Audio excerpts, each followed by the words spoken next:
It's curious with the drop in bankruptcies. Everybody who learns that I'm a bankruptcy judge, oh, you must be swamped. And then I point out, I show them my hands, and I'm a golfer, and my right hand is my glove hand, and my left hand is not. And this one's white, and this one's very tan. It hasn't been as busy in the last year because, and it's surprising given the economy, with interest rates so low, with credit so unavailable, there's no money. Without money, there's no restructuring. Nobody is loaning money to debtor. A debtor in Chapter 11, as we'll talk about, needs money to stay afloat during the Chapter 11, needs money to get out of Chapter 11, needs to be able to borrow to restructure and refinance. With those loans not out there, the Chapter 11 could go nowhere. With homes that can't be refinanced, there's no exit strategy, so to speak, for the homeowner. So bankruptcies will actually hit another reason there'll be an uptick when the economy improves a bit to allow more credit availability. Now, very brief history of bankruptcy. It goes back to what I point out to the Old Testament of the Bible, and I will trace it very quickly through the ages. You found that under Deuteronomy there was a discharge every 7 years. You were supposed to cancel loans made to your fellows. That comes right from the Bible. And especially, the Bible provided for a Jubilee year. Every 50 years. It's remarkable that in today's bankruptcy code in this country, you can only get one discharge every 7 years. I don't know. It's actually, back. they talked about where they pegged that number from, and then it might have a relationship. The funny part is the Jubilee year, where every 50 years, all debts were forgiven. Try getting a loan in the 49th year. It wasn't going to happen. All right. Bankruptcy has evolved over the ages. It was penal.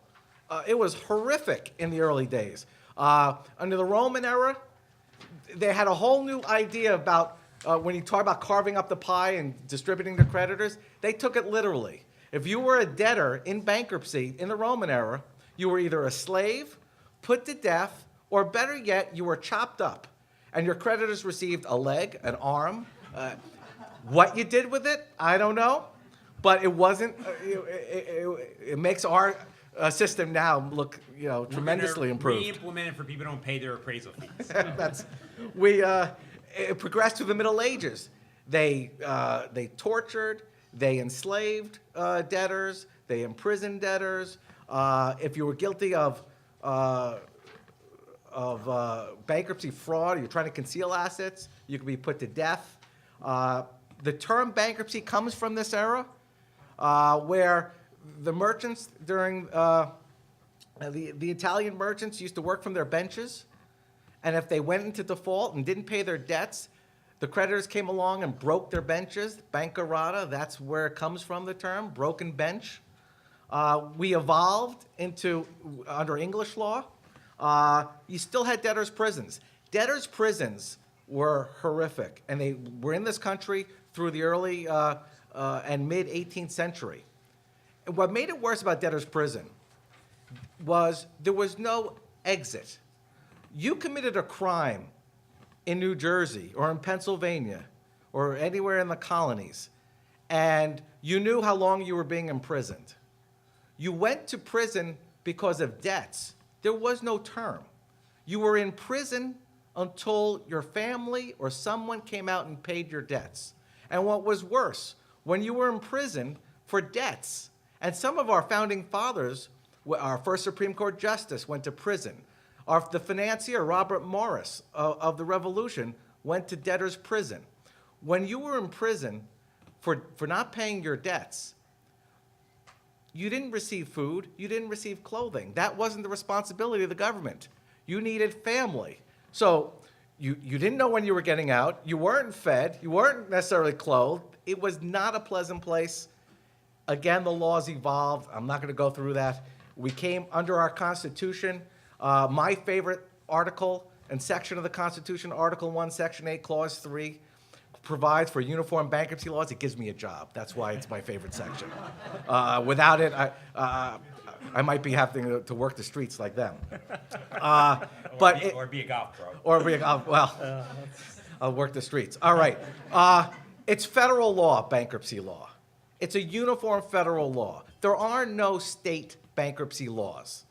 Understand that. Federal law preempts state laws. There are state laws that address debtor-creditor relations. There are things you may have heard and come across, assignments for the benefit of creditors. But in the end, the ability to get a discharge can only be found under the Bankruptcy Code, which is federal law, and it's administered by federal judges. We have approximately in this country 350 federal bankruptcy judges. We have it here in New Jersey, 9.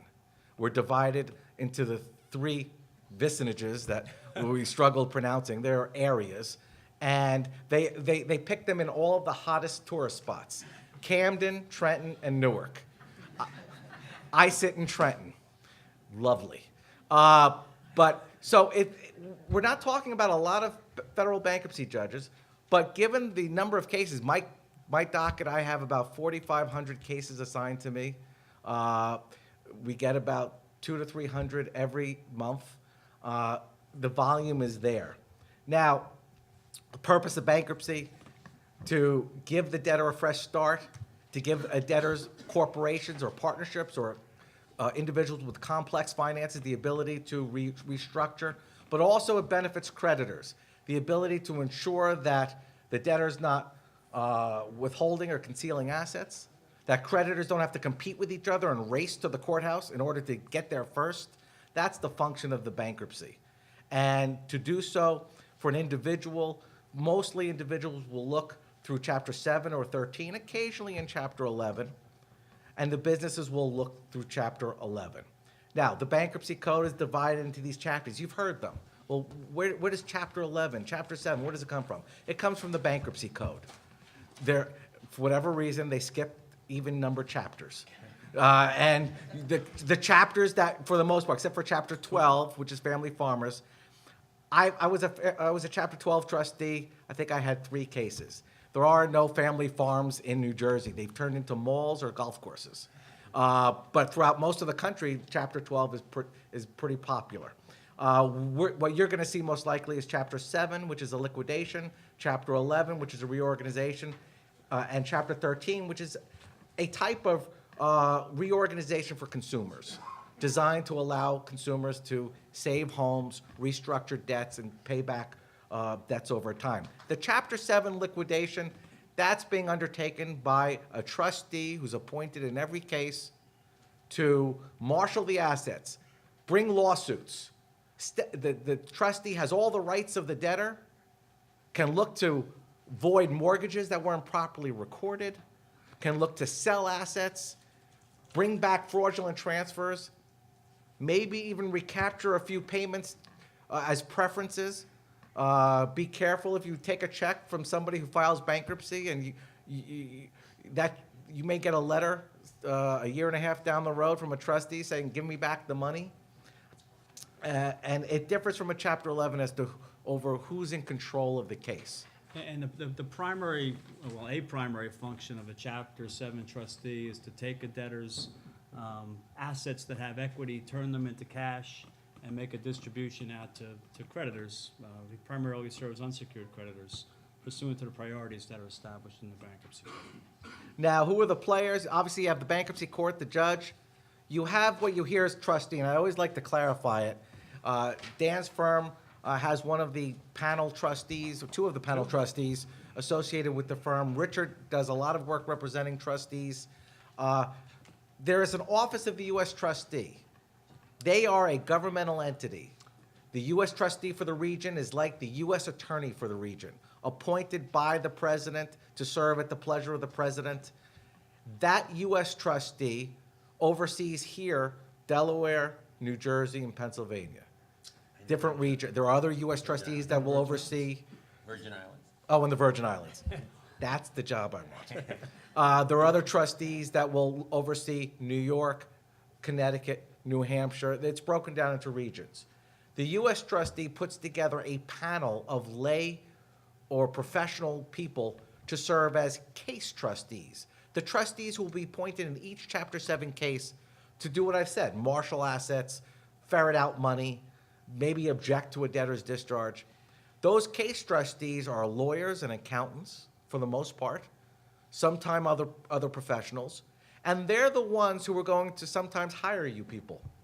They are the ones looking for, with court approval, to go out and hire an appraiser to help them value property that belongs to the debtor, to know whether they should be fending off the secured creditor, to know whether they should be objecting to an exemption, to know whether they should be looking to sell a piece of property or to abandon a piece of property. That trustee is charged with the responsibility of doing that and will oversee that case. In Chapter 7's, Judge, I think that the three primary constituents or sources of work for appraisers would be secured creditors, debtors, and trustees. I think that's the universe in Chapter 7 cases of folks who need appraisal service.